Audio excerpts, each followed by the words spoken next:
Iniciamos entonces. Muy bien, vamos a dar inicio a nuestra sesión de esta mañana.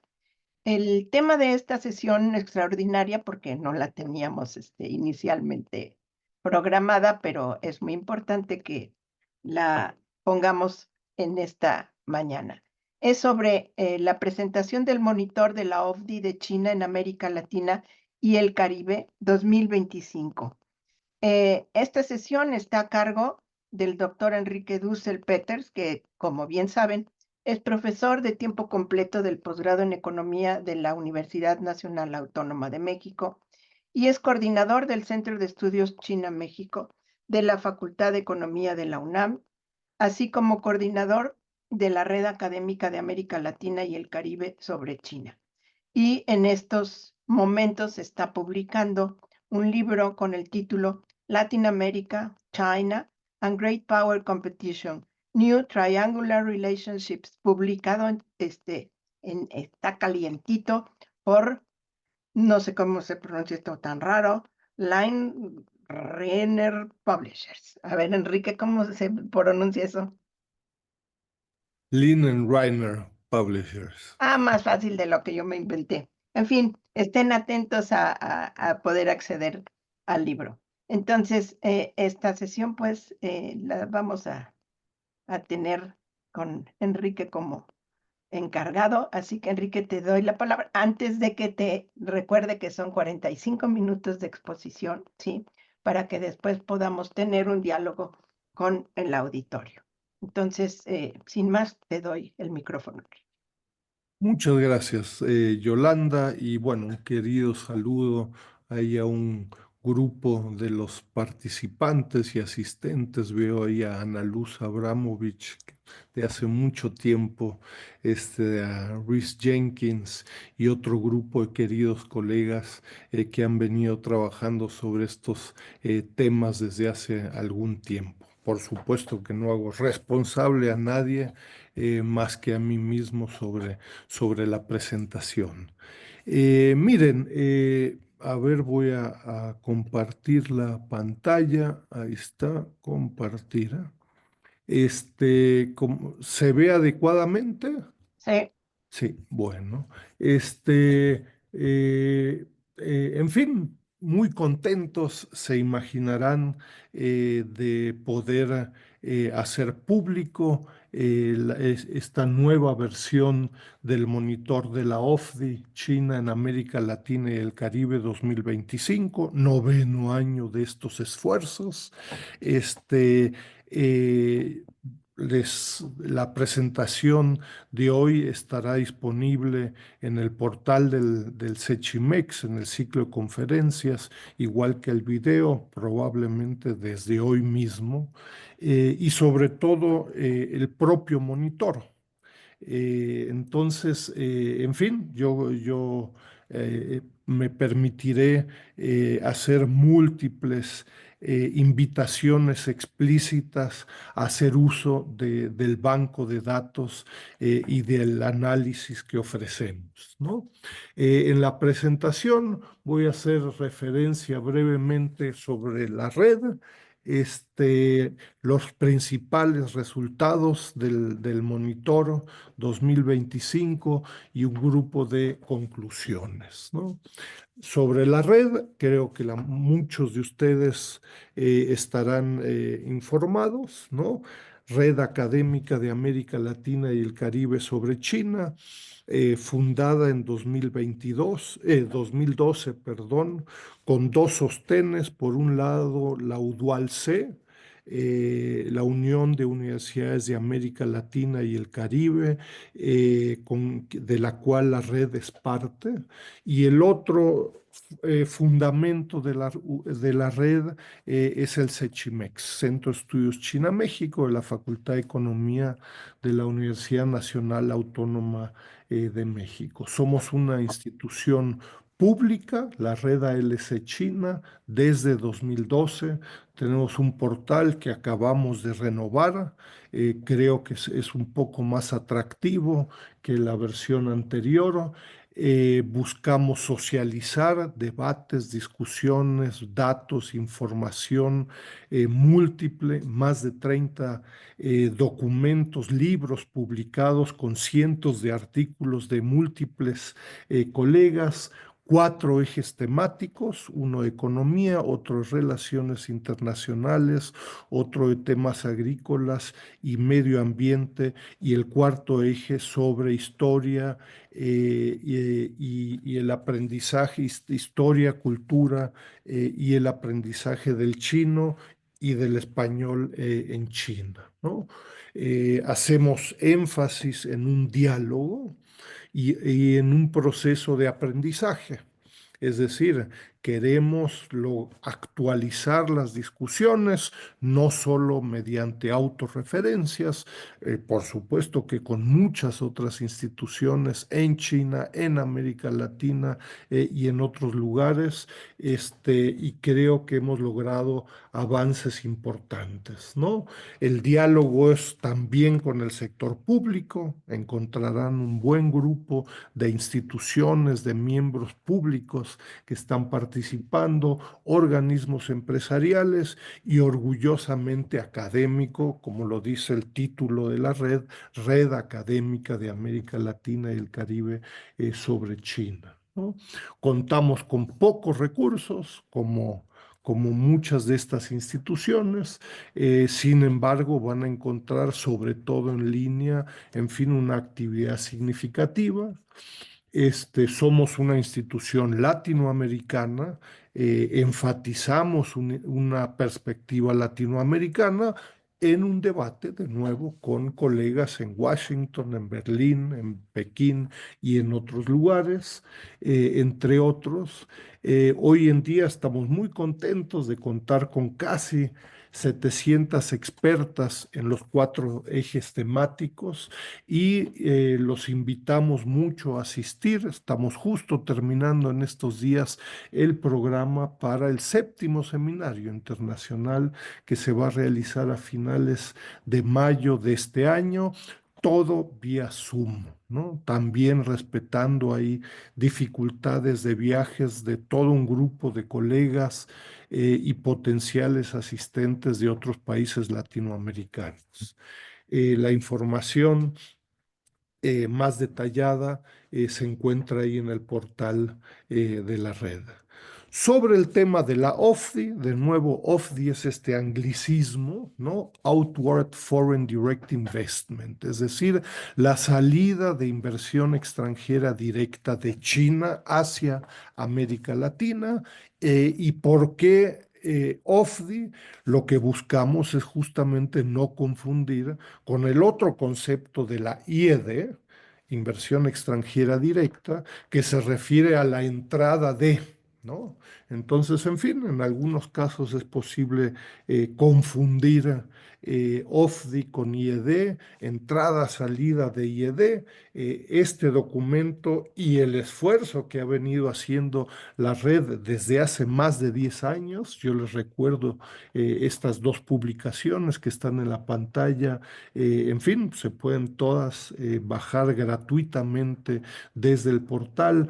Casos de estudio, yo les diría metodológicamente, un énfasis en el análisis de la OFDI China en América Latina, con base en una metodología micro o a nivel de empresas, meso o institucional y entre las empresas, macro y territorial. Una enorme riqueza en casi 15 años en la red. Revisen por favor ahí múltiples otras publicaciones en los seminarios que realiza la red cada 2 años y, como veremos en un momento, con importantes distinciones con respecto a proyectos de infraestructura. Como veremos, hacemos una religiosa distinción conceptual, metodológica entre proyectos de infraestructura y transacciones de OFDI, ¿no? Esto no ha permeado todavía en todos los medios a nivel internacional y nos seguimos encontrando hoy en día, incluso en discusiones entre América Latina y el Caribe con China, con debates, discusiones en donde se suman proyectos de infraestructura con transacciones de OFDI, lo cual no permite un análisis detallado, no porque uno o el otro sea mejor.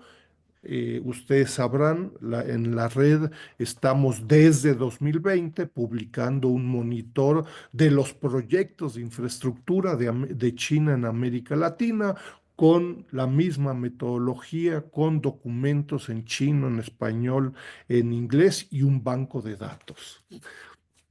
¿Cuáles son, yo les diría, algunas de las condiciones, algunos temas generales y, como veremos en un momento, resultados específicos de este monitor que estamos apenas publicando en estos días? Ahí viene en varias ocasiones el portal para, en fin, bajar gratuitamente el documento en chino, en español o en inglés, y particularmente todo el banco de datos, ¿no?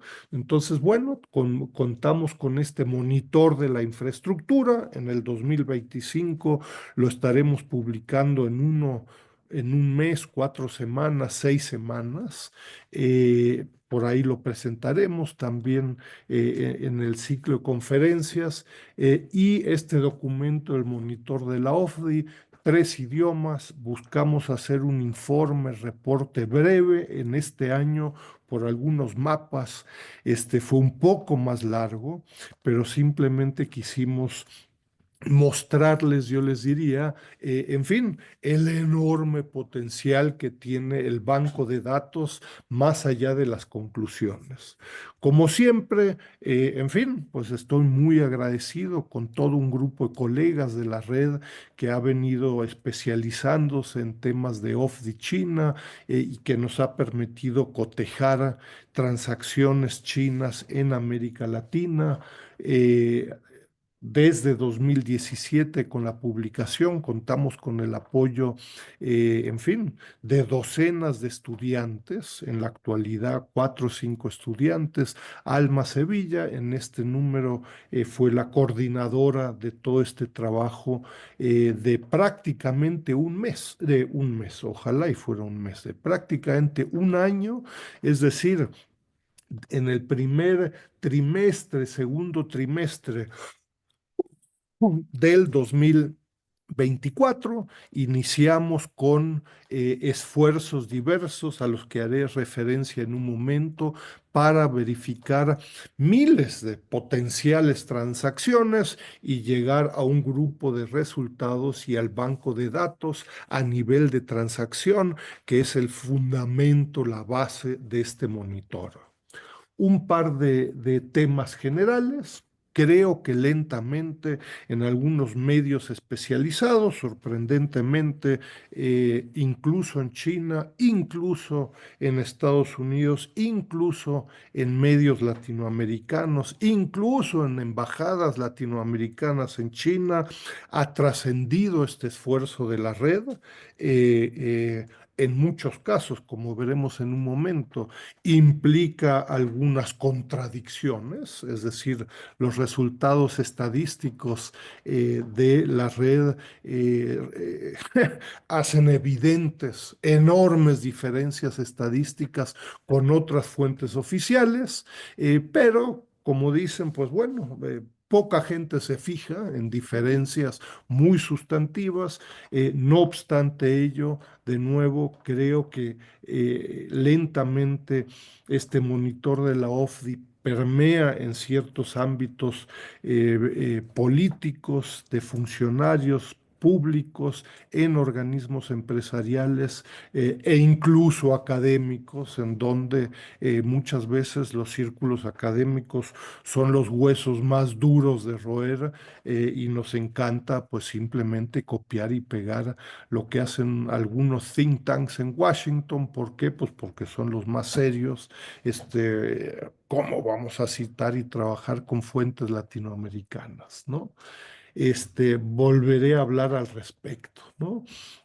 las implicaciones del monitor de la OFDI y del uso del banco de datos, como veremos, son realmente significativas. Estamos buscando darle coherencia a las estadísticas, en donde muchas veces consumimos estadísticas, pero realmente no sabemos muy bien qué es lo que estamos utilizando, cuáles son las definiciones de registro, etcétera, etcétera. No haré referencia en la presentación, lo hemos hecho en otros ejemplares anuales del monitor, de comparar la metodología del sector público chino, del Ministerio de Comercio, por ejemplo.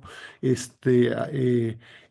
les recuerdo, las autoridades y el sector público chino, que viene citado en este ejemplar y en prácticamente todos los ejemplares anteriores, la metodología de registro de la OFDI China es según el primer destino de la inversión. Sorpresa, y esto lo hemos analizado con mucho detalle, 85%, a veces un poco más, a veces un poco menos, 85% de la OFDI China va a Hong Kong, las Islas Vírgenes y las Islas Caimán y Luxemburgo.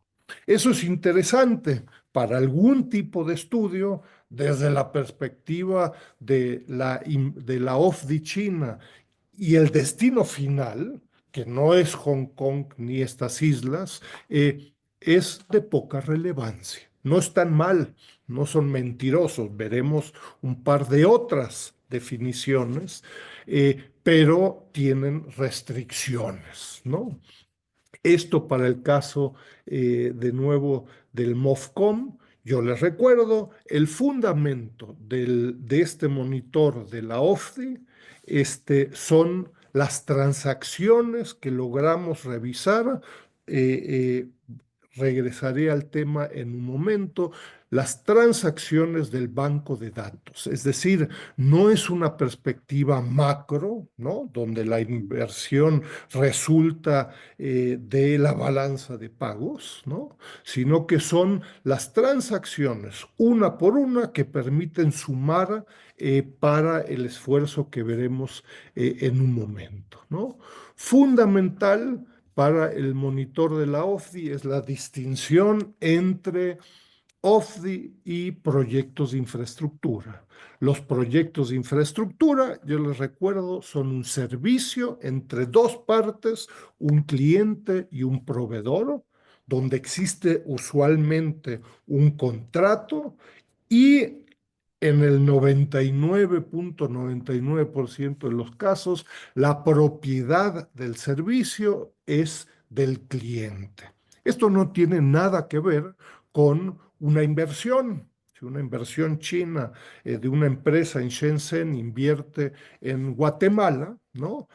Pues ¿de quién es de la propiedad? Pues la empresa china dirá, no entiendo tu pregunta, pues te aseguro que no es tu propiedad, ¿no? Es una relación intraempresa donde no existe usualmente un contrato, donde no existen dos partes, etcétera. Esta definición es fundamental porque puede haber empresas chinas que realizan, tanto inversiones, OFDI, como proyectos de infraestructura, ¿no? Y podemos imaginarnos inversiones, de empresas chinas, ¿no? Caso de Costco en Perú, por ejemplo, en Lima, en el famoso proyecto, de Chancay, que hemos analizado en la red, a través de varios colegas, ¿no? El proyecto de Chancay, la transacción es, en Chancay es un típico ejemplo, yo les diría, de inversión, ¿no? De una empresa china que invierte, ojo, invierte en infraestructura o en transporte, ¿no? Puede haber otros casos de puertos donde se trata de un proyecto de infraestructura. En fin, pareciera ser pesada la reiteración, pero encontrarán todo un grupo de análisis, colegas, instituciones que desconocen esta discusión y entonces de nuevo juntan peras con manzanas y bienvenidos a un jugo verde que me parece que tiene poco sentido, ¿no? En el monitor, en fin, se destacan un grupo de breves discusiones. El monitor busca ser un reporte breve, no un libro de 200 páginas. Les aseguro que no falta material para hacerlo, sino que un breve documento que permita una lectura, ojalá bastante ágil y rápida, ¿no? Se destacan, en fin, reducidas expectativas de crecimiento según instituciones como el Fondo Monetario Internacional y la CEPAL para 2025-2026.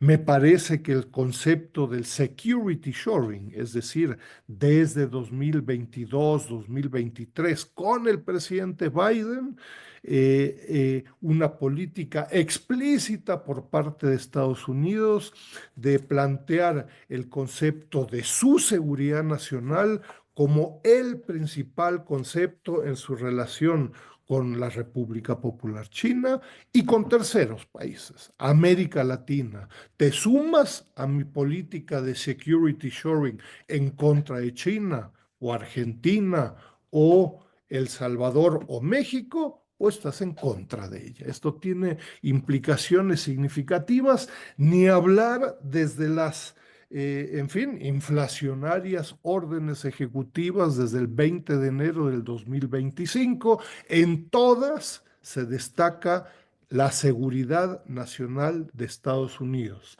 Acá hay una política que todavía no orden ejecutiva, esta America First Investment Policy del 21 de febrero, que ante la cantidad de órdenes ejecutivas de la Casa Blanca se pierden, que tendrá en el mediano y largo plazo enormes implicaciones para Estados Unidos, América Latina y para la República Popular China en sus inversiones y en la OFDI, de nuevo desde la perspectiva de este concepto, no de friendshoring y muchos otros shorings, sino que entendiéndola como la seguridad nacional por encima del comercio internacional, como lo estamos viviendo en estos días, ni hablar en temas de innovación, ciencia y tecnología, turismo, pero también institutos Confucio, ¿no? China, por otro lado, no quiero dedicarle mucho más tiempo, pero continúa, yo les diría, lo vemos ahora en estas dos sesiones de hace un par de días, ¿no? De insistir en estas nuevas fuerzas productivas de calidad, de invertir domésticamente, masivamente en las multinacionales chinas con respecto a ciencia y tecnología e innovaciones disruptivas. Interesante, nuestro colega Christoph Panreiter, querido y amigo, con un grupo de colegas, tiene un documento relevante sobre el tema de la IED, inversión extranjera directa, como fuente de desarrollo, ¿no? Debate en la teoría del desarrollo desde hace mucho tiempo y destacando que sobre todo las empresas transnacionales para este largo periodo, casi 2 décadas, 2005-2020, repatrian masivamente capitales, con lo cual se pone en duda, por decirlo de alguna forma, que la inversión extranjera se pudiera convertir en una efectiva fuente de desarrollo en el corto, mediano y largo plazo. Las implicaciones, de nuevo, estadísticas del registro de la OFDI China y, por cierto, de cualquier otro país, como red solo tenemos capacidad de concentrarnos en China. Si tuviéramos más recursos, etcétera, pudiéramos hacerlo para otros países. Las diferencias son dramáticas, ¿no? En la discusión actual podría poner cualquier otro país, Brasil, Argentina, Perú, Chile, etcétera. México está en el ojo del huracán en buena parte de las discusiones actuales. En fin, con base en la información estadística del Monitoro, para todo el periodo 2000-2024, México ha recibido casi 25.000 millones de dólares desde China. Ojo, la fuente oficial mexicana, la Secretaría de Economía, acaba de publicar hace algunos días que la OFDI China es menor a 3.000 millones de dólares. Para todo este periodo, el monitor de la OFDI es 746% superior a la fuente oficial mexicana. De nuevo, no es que la Secretaría de Economía sea mentirosa, sino que tiene una metodología específica, y si la inversión viene desde San Diego, aunque sea una empresa china, es registrada como una inversión estadounidense, ¿no? Hay toda una discusión puntual que venimos destacando desde hace más de 10 años. Interesante y relevante me parece, por primera vez desde hace casi un lustro, la OFDI China es superior a el ingreso de inversión o a la IED, ¿no? Esto no había pasado desde el 2021, ¿no? Esto es sobre todo resultado, yo les diría, desde una perspectiva china, a la importante reducción de la IED China, particularmente desde Estados Unidos, y no es el tema del monitoro, pero de nuevo, en 2024, la IED, el ingreso de capitales extranjeros en China, representaron el 40% de 2022. No es casualidad que China en estos días, en las dos sesiones, enfatice el tema de hacer más atractivo, más claro el tema del security shoring. Es relevante al respecto. La OFDI China, por cierto, en su conjunto, no hacia América Latina, cayó en 2.7% en el 2024. Para el caso específico de América Latina, siempre OFDI China hacia América Latina, estamos hablando, en fin, de más de 200.000 millones de dólares acumulados hasta el 2024. Con lo que pasó China en el 2024, la barrera de los 200.000 millones de dólares.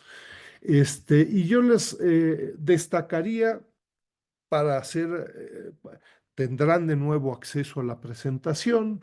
Yo destacaría de que, en fin, en los últimos años, la OFDI China en América Latina ha caído, ¿no? El reciente máximo valor fue de 15.000 millones de dólares en el 2022, y en el 2024 es prácticamente la mitad, ¿no? Entonces, todo esto es importante en estos debates de nuevas relaciones triangulares, Estados Unidos, China, y América Latina y el Caribe.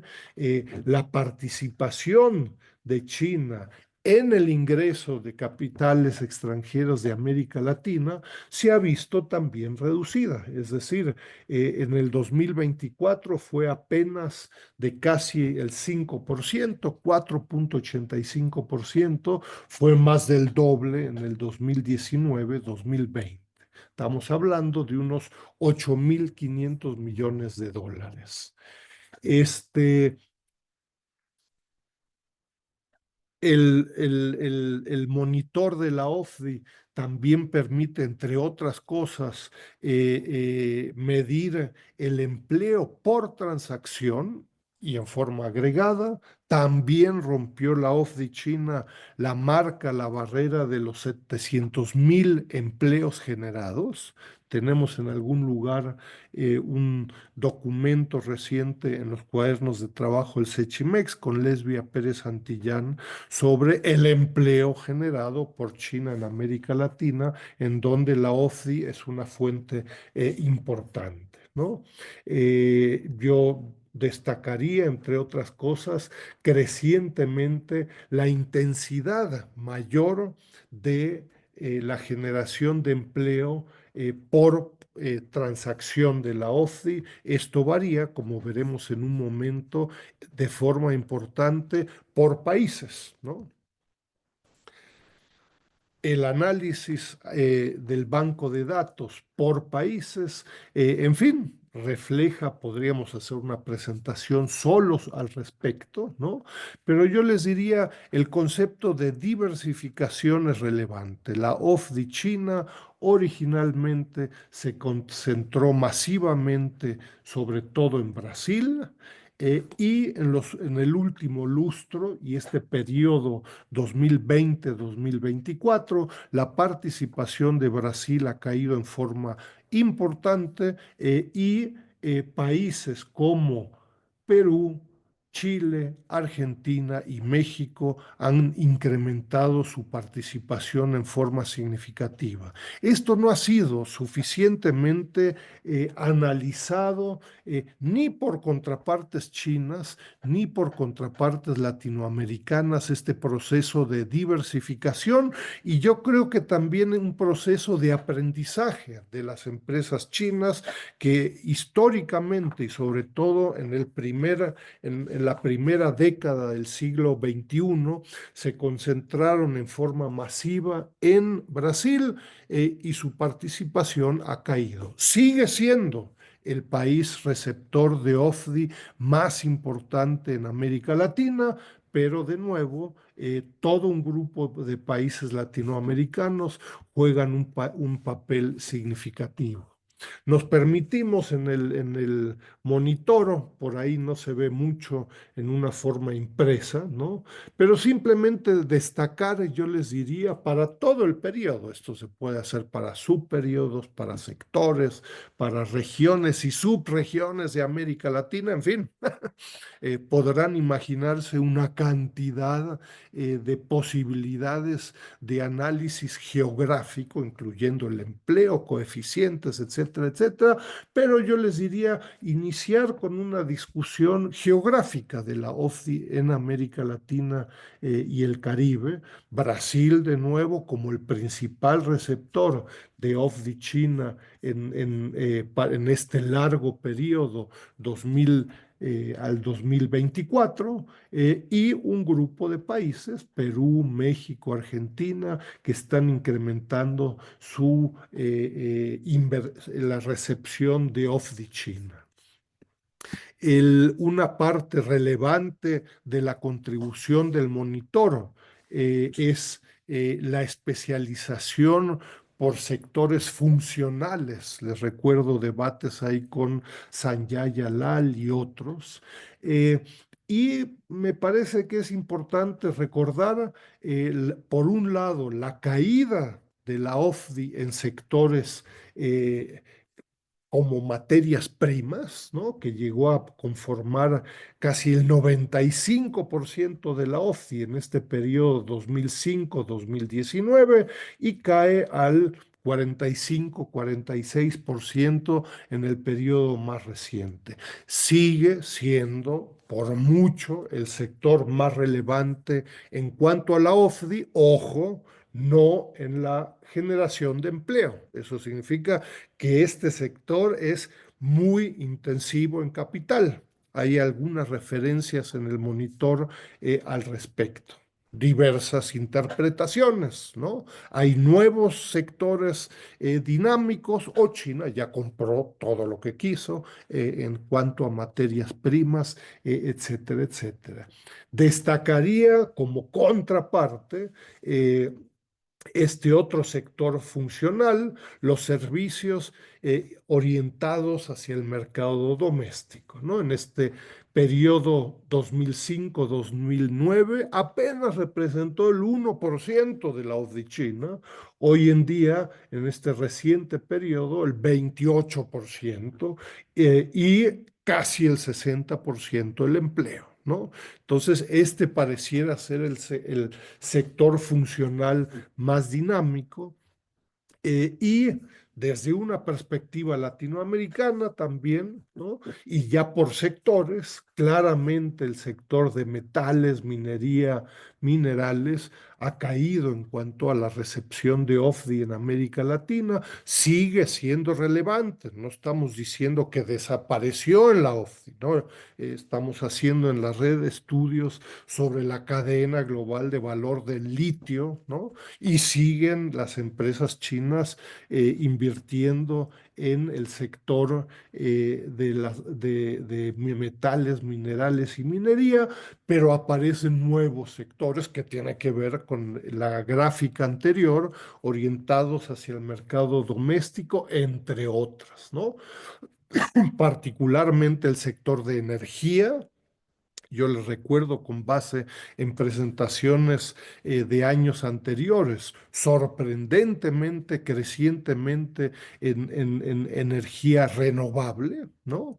Diversos parques en prácticamente la mayoría de los países latinoamericanos y aparecen sectores como la electrónica y sobre todo autopartes y automotriz que están de nuevo en el ojo del huracán de esta nueva relación triangular a la que hacía mención hace un momento.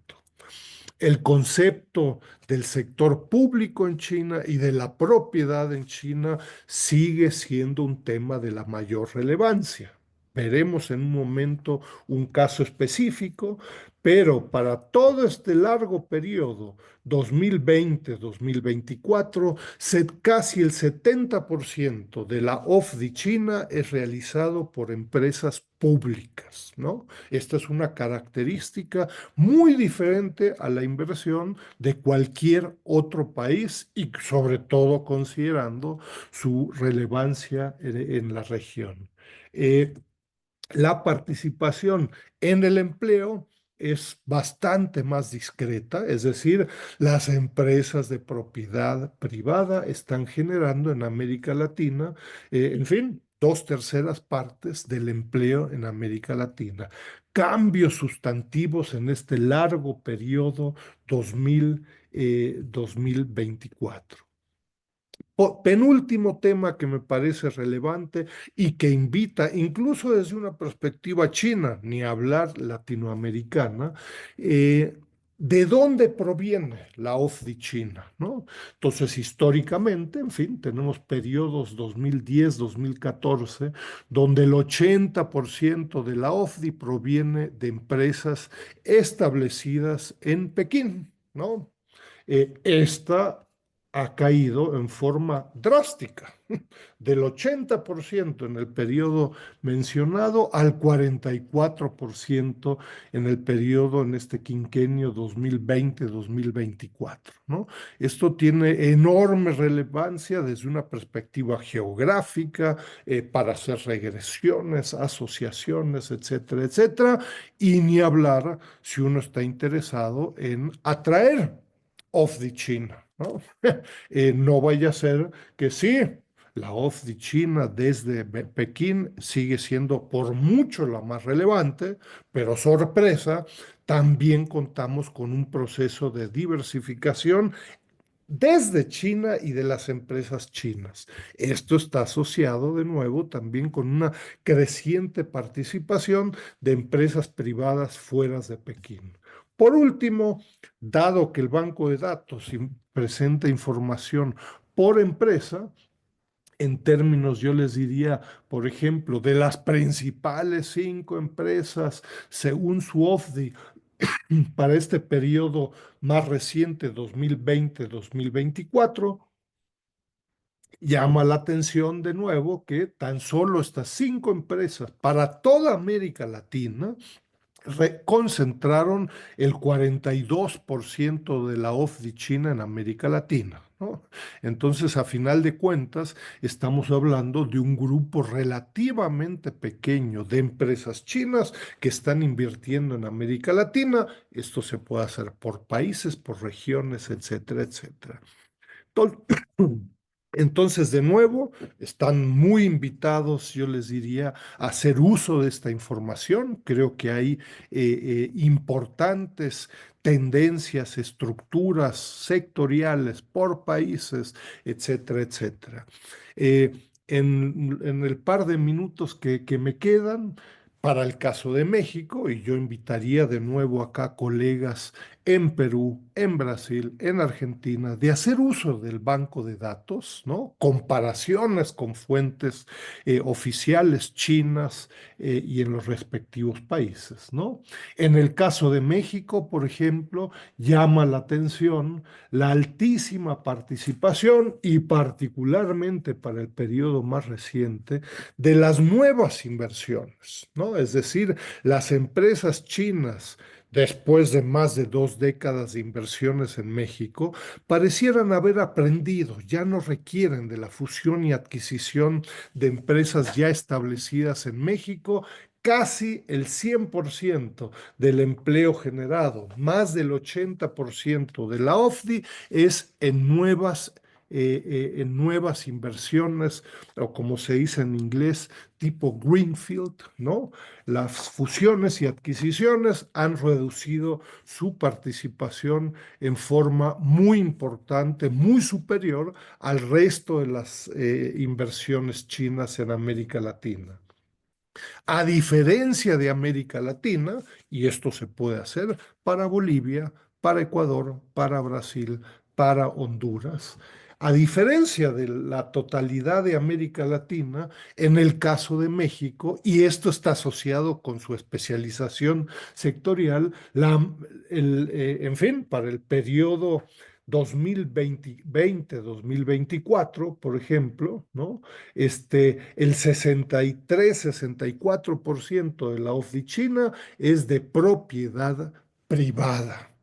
La predominancia de la propiedad pública en América Latina es diferente en México para todo el periodo 2000-2024 y más de 20.000 millones de dólares. Prácticamente 3/4 partes de la OFDI China es de empresas privadas. Es una distinción, yo les diría, significativa.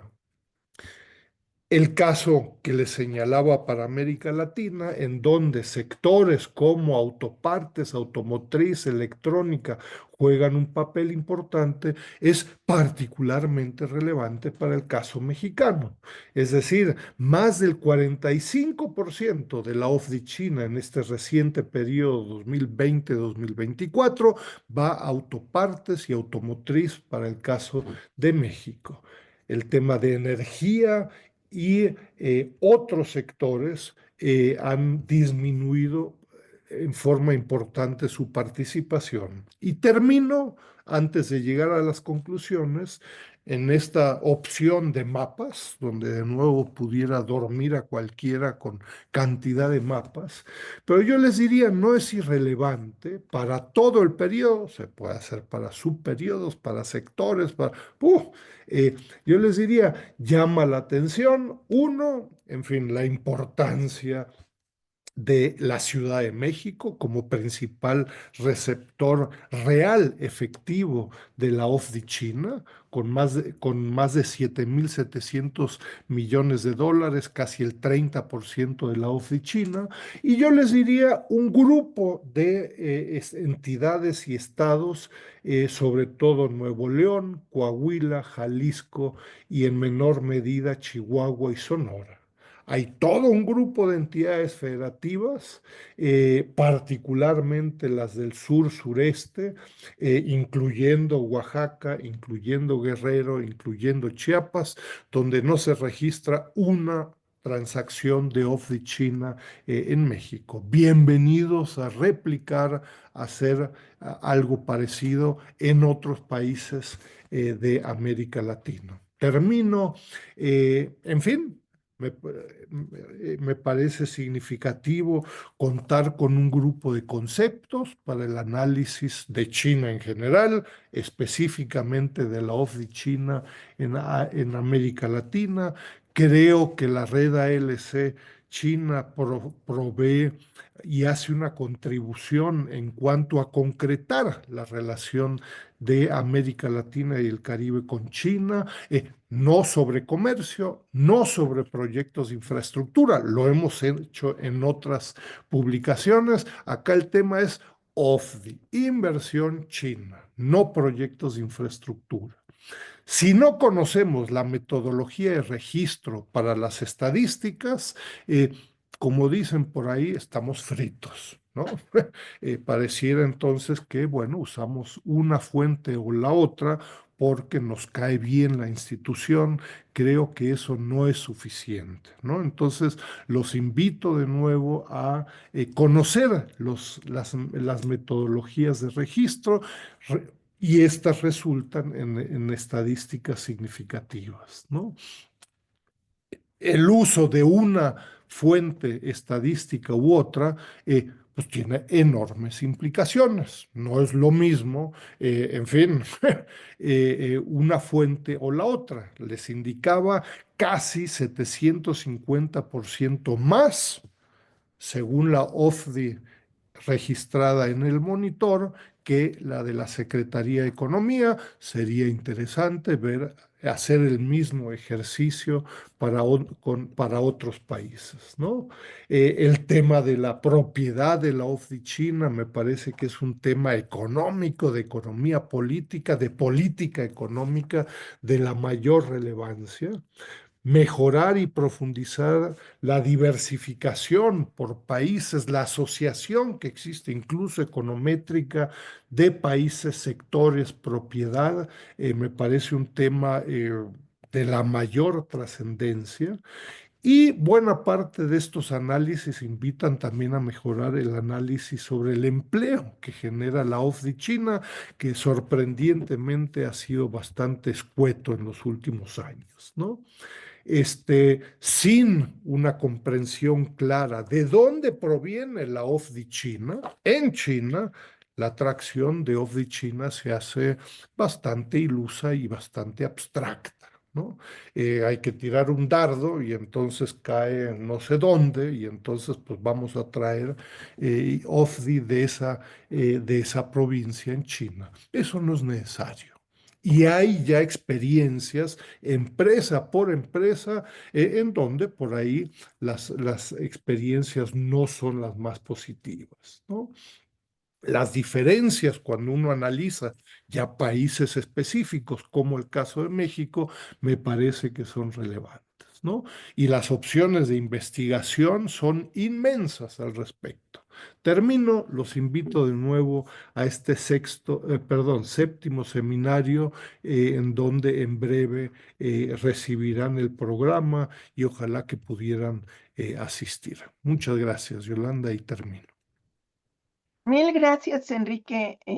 Esta investigación tan profunda y amplia, pues da para que todos los que estén aquí también recurran a esta información tan extraordinaria. Entonces, vamos a dar paso a la lectura. Tú puedes acceder a la lectura de las preguntas y planteamientos de nuestro auditorio para Sí. que puedas contestarlas.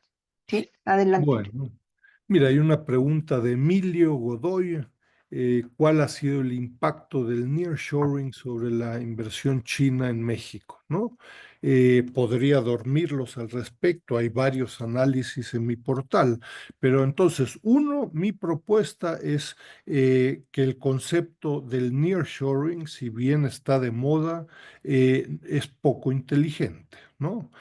Cuando uno pregunta, bueno, ¿y qué significa este nearshoring o todos estos otros shorings, onshoring, offshoring, ally-shoring, friendshoring, etcétera? La respuesta es la relocalización de procesos. Bueno, pues en México conocemos desde 1965 con el primer decreto de la maquila en México, relocalización de procesos. No es una relocalización. Lo que estamos viviendo hoy en día es una profunda confrontación entre Estados Unidos y China, que ha sido analizada en el Sechimex y en la red desde hace por lo menos un lustro. Y el resultado de esta confrontación, el planteamiento de Estados Unidos de elevar su seguridad nacional por encima, entre otros, de flujos de inversión. Entonces, pero bueno, entiendo a lo que te refieres, ¿no?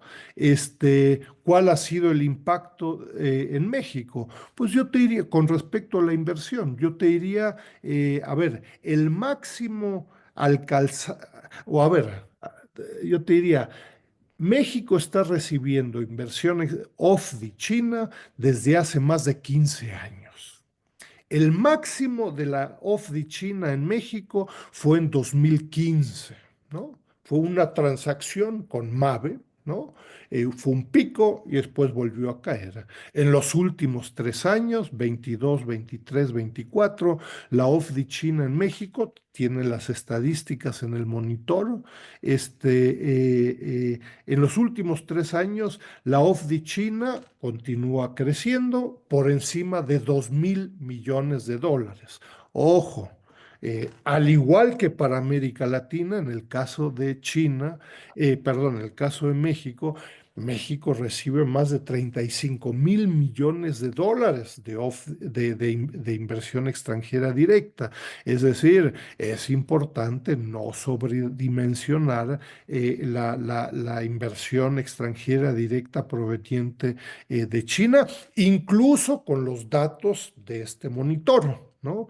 Que me parece que es más realista en cuanto a la nacionalidad de la inversión, porque de nuevo el registro público de la Secretaría de Economía tienen ahí una serie de un marco regulatorio, así funciona la mayoría de los países a nivel latinoamericano y en el mundo. Trabajan con esa metodología. A nosotros no nos importa si el call center en Querétaro, si la inversión viene de las Islas Caimán, de San Diego o de Belice. Yo sé, esa empresa es china. ¿Y de dónde se financió y cómo vino la inversión? No sé, ni me importa. Entonces, simplemente para reiterar, China viene recibiendo desde hace más de 10 años un creciente flujo de inversiones chinas, se ha estabilizado a más de 2.000 millones de dólares desde en los últimos 3 años, a un nivel relativamente alto. Ojo, la inversión extranjera directa china en México, perdón, la inversión extranjera directa no china en México representa el 96% de la IED mexicana, ¿no? Entonces hay que simplemente sopesar y no sobrevalorar el peso de la IED China, que sigue creciendo, etcétera, etcétera. Según la Secretaría de Economía, China ha acumulado hasta el 2024, o según lo que ha acumulado en términos de IED, China es el inversionista número 17. Según el monitor de la OFDI, China sería el sexto en importancia y creciendo rápidamente, ¿no? Entonces, las estadísticas importan, ¿no? Este, de Linda Natividad Zavala, ¿cuál es la metodología que se utilizó? ¿Podría volver a resaltar cuál es la diferencia con la inversión extranjera directa, etcétera, etcétera? Creo que he insistido, no quiero dormirlos al respecto. Podrán bajar la presentación, el PowerPoint que me permití compartir, y yo te invito ahí mucho a revisar brevemente, Natividad, el monitor de la OFDI, es decir, nuestro trabajo es con base en inversión extranjera, en transacciones realizadas, no anunciadas, y la distinción entre proyectos de infraestructura con transacciones de inversión. Hay otras fuentes que incluyen anuncios. Bueno, pues incluimos anuncios, pues como decimos en México, pues es puro taco de lengua, ¿no? Pues yo anuncio y a los 15 minutos me olvido. Si incluimos y sumamos proyectos de infraestructura, anuncios y transacciones realizadas, pues tenemos un monstruo que sirve de poco. Luis Rojas puede abundar más la idea de que la OFDI está transitando por procesos de mayor generación de empleo en la región. Eh, Mira, yo te diría, Luis, de que es estadísticamente significativo. El uso del monitor te permite registrar esta tendencia y por países, diferencias entre Argentina, Brasil, Guatemala, Ecuador, Colombia, ¿no? Para la región en su conjunto, el coeficiente de empleos por transacción ha aumentado en los últimos años en forma significativa. Creo que esto, pero esto es un sospechosismo personal y habría que profundizarlo, creo que esto tiene que ver con la especialización sectorial de la OFDI, ¿no? Es decir, en nuevos sectores orientados hacia los mercados domésticos en América Latina y más allá de las materias primas que son intensas en capital, ¿no? Enormes inversiones para yacimientos petroleros, de gas, minerales, etcétera, etcétera. Es un tema, yo te diría, que hay que profundizar, que sorprendentemente, pues no se está discutiendo, ¿no? Está muy de moda el tema de la geopolítica, ¿no? Pero quién sabe de detalles sobre la inversión china en América Latina y el Caribe con una cantidad de información que ofrece el banco de datos, ¿no? Entonces, bienvenidos, yo te diría, Luis, a esta discusión. Pregunta Emilio del porcentaje total de inversiones en México, cuánto se debe al nearshoring. Creo que traté de abundar al respecto, de nuevo con base en este security shoring desde el 2022-2023. Yo te diría lo que se percibe es una tendencia creciente, no hay un pico en el 2023 o en el 2024, no existe eso, pero lo que sí existe, desgraciadamente, es que los famosos think tanks en Washington, que yo siempre digo ni think ni tanks, pues no se han dado cuenta de lo que ha pasado y la creciente presencia china en América Latina y en el Caribe. De pronto, en 2024 surge el tema. Ojo, China viene invirtiendo en México masivamente durante 10 o 15 años y también en Argentina, en Brasil, en Perú, en Ecuador, pero no se habían dado cuenta, ¿no? Entonces, de pronto surge el tema en forma significativa. Dalia Guerrero, ¿cómo se comparan los patrones de inversión de las empresas públicas y las privadas? Eh, eh, Fantástico tema, no sé. No sé, Dalia, y yo te diría, yo me sospecho que hay patrones, sectores, países diferentes, es lo que me sospecho. Pero no sé si mi sospechosismo es diferente. Hay un par de publicaciones, yo creo que es un fantástico tema de investigación econométrico, cualitativo, por países, para toda la región, etcétera, etcétera. Eh, en la mayoría de los países ni siquiera hay conciencia, Dalia, de que casi el 70% de la OFDI china es pública. Ojo, en México es diferente, etcétera, etcétera, ¿no? Entonces, me parece que es un tema para una investigación breve, un doctorado muy interesante, ¿no? Sergio García, un querido saludo. Eh, eh, Creo que tiene que ver con otra cosa. Guadalupe Fuentes, en el caso de México, mencionó que más del 45 por ciento de la OFDI China va para el sector automotriz, autopartes y automotriz. Ojo, para el caso de México, bueno, como bien indicas, ¿hay alguna explicación de por qué se invierte más en este sector? Eh, de nuevo, no es una explosión en el security shoring, es desde 2020 al 2024. Me parece que este security shoring existe desde el 2022-2023, a menos que uno diga, no, no, inició el nearshoring inició en 1965. Bueno, pues entonces eso nos lleva a una confusión completa. ¿Por qué invierten las empresas chinas en México en autopartes y automotriz? Hace 10 años, yo los invito a ver los casos de estudio micro de empresas como Mint, Thomson Electronics, GML, entre otras en el ciclo de conferencias, etcétera. Yo creo que hay un creciente proceso de aprendizaje en donde China integra partes y componentes de un auto, de un monitor, de una computadora que dice Made in Mexico, ¿no?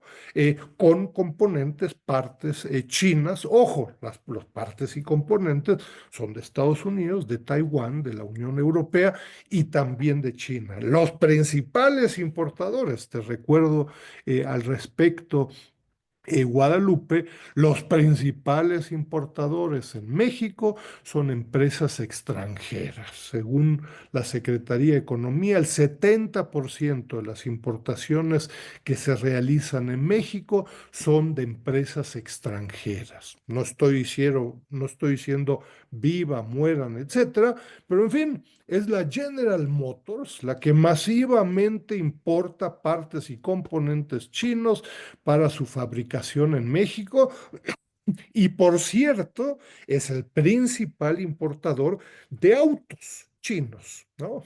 Los autos chinos que se venden crecientemente y masivamente en México más el 50,1% en el 2023 fue General Motors. Y si incluimos a la Ford y Stellantis, uno llega con la sorprendente conclusión que el 60% de los autos importados de China los realizan empresas estadounidenses, no chinas. Resultados que van más allá de debates ideológicos, ¿no? ¿Qué tanto le conviene a México que haya off the China? Bueno, pues yo creo que esta es una decisión de las propias empresas, una relajación, liberalización del régimen de la IED mexicana en total desde 1993, ¿no? Estamos hablando de hace más de 30 años, y creo que hay buenas razones por las cuales las empresas realizan inversiones en México, y esto me parece que continuará creciendo en el futuro, ¿no? Eh, en fin, gracias por tu interés, Jaime. Rosa María Marcusi, un querido saludo. También, y después Antonio Botello. ¿Hubo algún crecimiento de la inversión china en México en cadenas de proveedores de grandes empresas? Bueno, no es sorprendente, de nuevo, que la OFDI China, en forma muy sustantiva y a diferencia del resto de América Latina, se realice sobre todo en autopartes, automotriz, electrónica y telecomunicaciones, ¿no? Esto tiene que ver con México. México no tiene los yacimientos de minerales, incluyendo el litio y muchos otros, como los tiene Argentina, Bolivia, Chile, entre otros, pero tiene también que ver con la especialización productiva de México en su comercio exterior. México es un campeón mundial, yo les diría, de importar masivamente partes y componentes para exportarlos sobre todo a Estados Unidos, ¿no? Es un modelo de industrialización muy diferente al chino y de otros países, ¿no?